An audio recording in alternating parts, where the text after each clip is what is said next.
يا ترى احنا ليه بنحاول نلاقي تبريرات وتفسيرات كتير للناس اللي أذتنا وخدعتنا وسابتنا بطرق مش أفضل حاجة خالص؟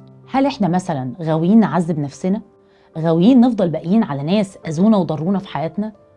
الإجابة بنسبة كبيرة أو في أغلب الأحيان إنه لأ.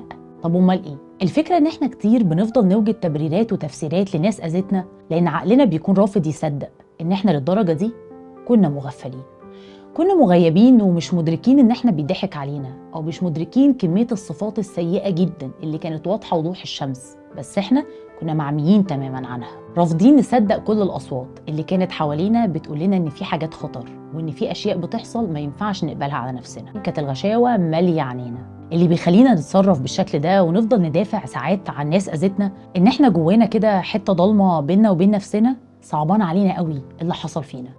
عقلنا مش قادر يصدق ولا يعلن بصراحة إن إحنا للدرجة دي اتضحك علينا، فبتبقى حيلة كده عقلك بيحاول بيها يطيب خاطرك يعني، ويحسسك إن الشخص ده ما كانش سيء للدرجة دي.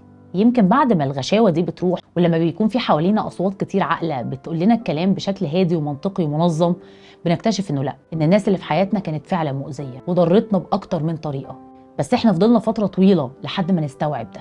أي حاجة في الدنيا لحد ما تكتشفها لازم تدفع تمن عشان في النهاية الحاجة دي تتحول درس، ونبقى في أي علاقة بعد كده أو في أي مرحلة في حياتك فيما بعد في جزء في دماغك بيكون نور بشكل مختلف وبقى عنده تجربة كده يقدر يقيس عليها حاجات كتير جاية. لو الكلام ده دلوقتي جالك في وقت وكنت عايش حالة شبه كده، ده يبقى شيء كويس جدا، ولو حسيت إن في حد تاني ممكن تبعت له الكلام ده ويفرق معاه، يا ريت جدا تعمله منشن في الكومنتات.